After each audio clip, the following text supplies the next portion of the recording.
آج ہم فیچر کر رہے ہیں جی احسان ٹرسٹ کو. ان کے جنرل مینیجر جناب فیاض الرحمان صاحب ہمارے ساتھ موجود ہیں. فیاض صاحب بہت بہت شکریہ وقت نکالنے کے لیے.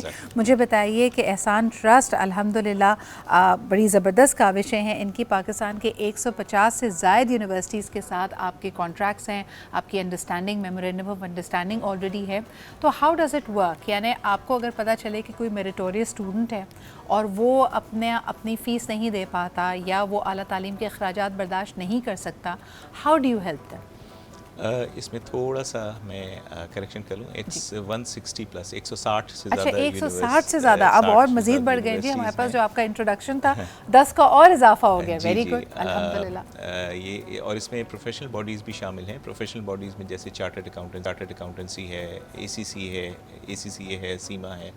تو الحمدللہ ہمارا چونکہ میمورینڈم آف انڈرسٹینڈنگ ہوتا ہے یونیورسٹیز کے ساتھ, تو ہمارا بہت کلوز انٹریکشن ہوتا ہے جو یونیورسٹیز کے اسٹوڈنٹس فائنینشیل ایڈ آفیسز ہوتے ہیں. یہ ایک ایسی جگہ ہے جہاں پہ بہت سارے اسٹوڈنٹس اپروچ کرتے ہیں یونیورسٹیز میں, جنہیں بھی فیس کے حوالے سے کوئی بھی پرابلمز مشکلات ہوتی ہیں. تو ہم ان کے ساتھ ہمارا انٹریکشن ہوتا ہے. ہمارا ایک پورا پروسیس ہے جس میں کیس کو پورا انیشیٹ کر کے وہ ہمیں بھجواتے ہیں یونیورسٹیز کے جو فوکل پرسنز ہیں. اس کے بعد پھر ہم اسٹوڈنٹ سے ملتے ہیں اور پھر اس کے بعد ان کا کیس اپروو کر کے جو ان کا فنڈ اپروو ہوتا ہے وہ ڈائریکٹلی یونیورسٹی کے اکاؤنٹ میں ٹرانسفر کر دیے جاتے ہیں. طریقہ کار یہ ہے, اسٹوڈنٹ کے ہاتھ میں کچھ نہیں دیا جاتا. اور سیمسٹر وائز اگر فیسز ہیں تو سیمسٹر وائز الحمدللہ ہم یہ کیسز کرتے ہیں, اور اگر سالانہ فیسز ہیں, ایئرلی بیسس پہ فیس ہیں, تو وہ ہم اکارڈنگلی کرتے ہیں. فیاض صاحب, کیا یہ اسٹوڈنٹ کی پرفارمنس سے بھی اس کا کوئی لنکیج ہوتا ہے؟ لائک مثال کے طور پہ آپ کو پتہ چلا فائنینشیل ایڈ آفس سے کہ کسی اسٹوڈنٹ کی زبردست گریڈز ہیں اور اس کو مالی امداد کی ضرورت ہے, تو آپ نے جب اپروو کیا تو وہ کچھ سیمسٹرز کے لیے, ایک سال کے لیے, یا پورے ڈگری پروگرام کے لیے آپ اس کو اسکالرشپ دے رہے ہیں؟ جی, سب سے پہلے تو یہ جو اسکیم ہے یہ نیٹ کا میرٹ بیسس پہ ہے. پہلا میرٹ کا تو کرائٹیریا ہوتا ہے اسٹوڈنٹ کا ایڈمیشن. اگر اس نے IBA میں, لمز میں, غلام اسحاق خان میں یا بڑی کسی بھی یونیورسٹی میں ایڈمیشن لینا ہے تو وہ یونیورسٹی کا جو ایڈمیشن کرائٹیریا ہے اس کو وہ فالو کرتا ہے. وہ پہلا میرٹ کا تو اسٹینڈرڈ وہاں پہ پورا ہو جاتا ہے. اس کے بعد جب وہ یونیورسٹی میں آ جاتا ہے اور اس کو فائنینشیل اسسٹنس کی ضرورت ہوتی ہے, تو ایک ہمارے ادارے کی ایک بیوٹی یہ ہے کہ ضروری نہیں کہ اس کو فرسٹ ایئر میں ہی اگر پرابلم ہو تو ہم فرسٹ ایئر سے ہی اسٹوڈنٹس کو اٹھاتے ہیں. کئی دفعہ ایسا ہم نے دیکھا, بلکہ بہت سارے کیسز میں سیکنڈ ایئر میں, تھرڈ ایئر میں جو ارننگ ممبر تھے ان کی جاب چھوٹ گئی یا خدا نخواستہ انتقال ہو گیا ارننگ ممبر کا, تو ہم اس وقت بھی ان کے کیس جو ہے نا وہ ایکسیپٹ کرتے ہیں اور ان کو فائنینشیل اسسٹنس دیتے ہیں. اور جتنا ان کو ضرورت ہوتی ہے فرسٹ ایئر سے لے کے فائنل ایئر تک, اور جیسا میڈیسن میں 5 ایئرز ہیں, 4 ایئرز ہیں بیچلرز پروگرامز کے, تو جتنی ان کو جب تک ضرورت ہوتی ہے ڈگری کمپلیشن کے لیے وہ ہم ان کو اسسٹنس پرووائڈ کرتے ہیں. اور فیاض صاحب, خدا نخواستہ اگر اسٹوڈنٹ کی جو ایکیڈیمک پرفارمنس ہے وہ ڈراپ کر جائے, یعنی پہلے اچھا اسٹوڈنٹ تھا, ایڈمیشن بھی لے لیا, لیکن آپ کی کفالت اور آپ کی اسکالرشپ کے باوجود اگر اس کی پڑھائی پہ فوکس نہ ہو, پڑھائی پہ اس کی پرفارمنس اچھی نہ ہو, تو پھر کیا آپ کی طرف سے وارننگ جاتی ہے, ڈسکنٹینیو ہو جاتا ہے, اس کا کیا طریقہ کار ہے؟ دیکھیں, ہر یونیورسٹی کا ایک اپنا انہوں نے ایک اسٹینڈرڈ رکھا ہوا ہے کہ جی آپ کم از کم اتنے ڈیسنٹ GPA یا گریڈز مینٹین کریں. یونیورسٹی کا اپنا اسٹینڈرڈ تو ہے کہ اگر وہ اس کو بھی خدا نخواستہ میٹ نہیں کر پاتا تو یونیورسٹی ہی, چاہے اس کو فائنینشیل اسسٹنس کی ضرورت ہو نہ ہو, اس یونیورسٹی اس کو ایکسیپٹ نہیں کرتی. کہا پہلا میرٹ کرائٹیریا تو وہ آلریڈی یونیورسٹی ہی کا جو ہے جو چل رہا ہوتا ہے. ایون اگر اس میں اگر کسی اسٹوڈنٹس کے گریڈ کم آتے ہیں تو ہم ہمیشہ پہلے جب اس سے اسٹوڈنٹ سے انٹرویو کرتے ہیں, اور ہم ہر سال اسٹوڈنٹ کے ساتھ ملتے ہیں, ان کے انٹرویو کرتے ہیں, تو انہیں پہلے سے یہ بات برابر کرا دی جاتی ہے کہ بھائی یہ میرٹ بیسس پہ ہے, آپ کو 1 ٹائم کے لیے مل رہا ہے. 1 ٹائم سے مراد یہ ایک سیمسٹر کے لیے ایک ہی دفعہ ہم پرووائڈ کریں گے. آپ نے اتنی محنت اور اتنی تگ و دو ضرور کرنی ہے کہ کم از کم ڈیسنٹ گریڈز لے کر آئیں. اس کی وجہ بھی میں آپ کو بتا دوں کہ اپلیکنٹس بہت سارے ہیں, بجٹس ان لمیٹڈ نہیں ہیں. ہم ایک بچے کو ایک دفعہ تو ہیلپ کر سکتے ہیں, لیکن ایک ہی بچے کو بار بار ہیلپ کرنا، کیونکہ اور بھی ماشاءاللہ بہت سارے اسٹوڈنٹس ہیں، تو یہ ہمارے فیاض صاحب مجھے یہ بتائیے کہ یہ جو اسٹوڈنٹس ہیں اس میں کوئی، ویسے میں سمجھتی ہوں کہ کوئی بھید بھاؤ نہیں کیا جاتا، آپ خاتون ہیں یا مرد ہیں، آپ کی عمر زیادہ ہے یا کم ہے، آپ کا تعلق کسی خاص مسلک سے ہے، آپ کسی اور مذہب سے بلونگ کرتے ہیں، اس طرح کی کوئی تفریق نہیں کی جاتی، یہ نیٹ کم میرٹ بیسڈ سروسز ہیں۔ اب اس کے دوسرے سائڈ آف دی ایکویژن کی طرف آ جاتے ہیں، تو آج کل والدین کے لیے ایک بچے کی سپورٹ کرنا مشکل ہوا ہے کیونکہ اعلیٰ تعلیم ایک مہنگا فریضہ ہے۔ تو مجھے بتائیے کہ جو مخیر افراد ہمارا پروگرام دیکھ رہے ہیں اور آپ کے اس کار خیر میں شامل ہونا چاہیں، وہ کس طرح آگے بڑھ سکتے ہیں؟ کیونکہ جو لوور سکولز ہیں ان کا تو ہمیں پتہ ہوتا ہے، گریڈ سکولز میں آپ ایک بچے کی سالانہ فیس اسپانسر کر سکتے ہیں، آپ ایک کلاس روم کو اسپانسر کر سکتے ہیں، آپ اسکول کے سپلائز اور کتابوں کو اسپانسر کر سکتے ہیں، لیکن اعلیٰ تعلیم میں آپ نے کس قسم کے پیکیجز رکھے ہیں؟ How can people come and help Ehsan trust?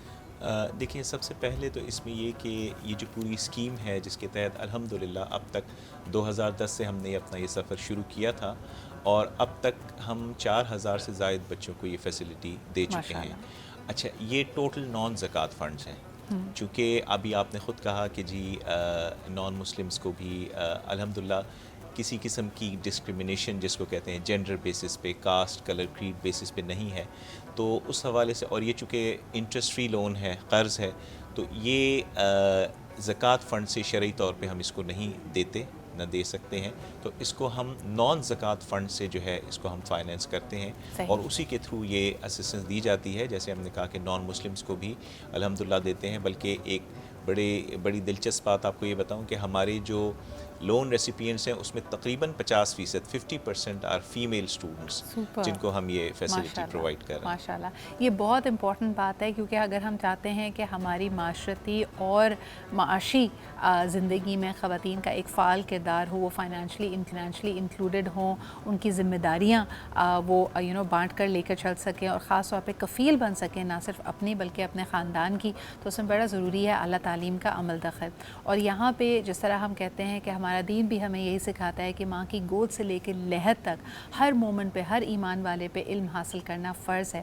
اللہ تعالیٰ نے جب اپنے فرمان کا نزول کیا حضور اکرم صلی اللہ علیہ وآلہ وسلم، تو اس میں بھی پڑھنے کی تنبیہ کی گئی، یعنی پڑھنے کا کہا گیا، اسی کی نصیحت کی گئی کہ اقرأ باسم ربک الذی، کہ اللہ تعالیٰ کے نام سے پڑھ جس نے تجھے جمے ہوئے خون سے پیدا کیا۔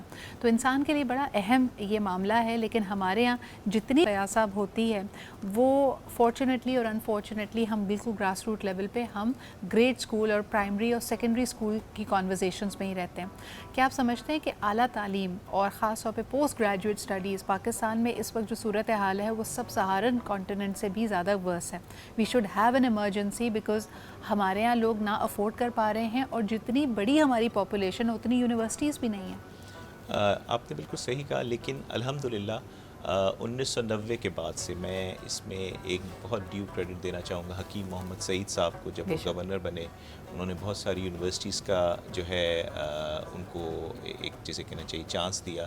اس کے بعد 2002 کے بعد بہت ساری یونیورسٹیز آئیں، تو الحمدللہ یونیورسٹیز کے لحاظ سے، اور نئی یونیورسٹیز بھی آ رہی ہیں، تو اپرچونٹیز تو ہیں، بہت زیادہ ہیں۔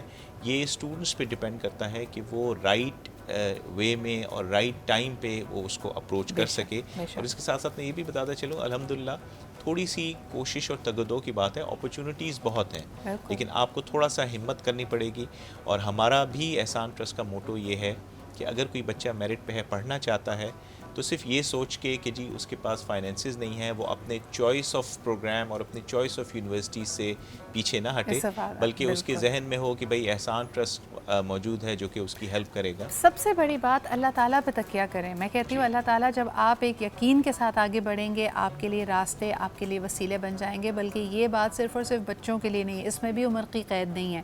اگر کسی بھی لائف سرکمسٹانسز کی وجہ سے آپ کا تعلیم کا سلسلہ منقطع ہوا ہے، آپ گھر کے کفیل تھے، آپ نے کمانا شروع کر دیا، آپ واپس آ سکتے ہیں۔ آپ کبھی بھی علم جو آپ حاصل کرتے ہیں وہ رائے گاہ نہیں جاتا. ہمیشہ پوسٹ گریجویٹ کے لیے ایم کریں, کبھی یہ مت سوچیں کہ وقتی طور پہ بھی میں اتنا کما رہا ہوں یہ کافی ہوگا, اور اگر آپ کو کہیں ہینڈ ہولڈنگ کی ضرورت پڑے تو احسان ٹرسٹ از دیر. اور اسی کے ساتھ میں تمام دیکھنے والوں سے یہ اپیل بھی کرنا چاہوں گی, پلیز کم فارورڈ, دس از اے نان زکوٰۃ فنڈ. اپنے عطیات ان تک فارورڈ کیجیے تاکہ اور ہمارے یہاں جو خواتین اور مرد ہیں وہ تعلیم, اعلیٰ تعلیم کے زیور سے آراستہ ہو سکے. بہت شکریہ فیاض صاحب موجود ہونے کے لیے. ڈیٹیل تمام تر آپ کی اسکرینز پہ ہیں,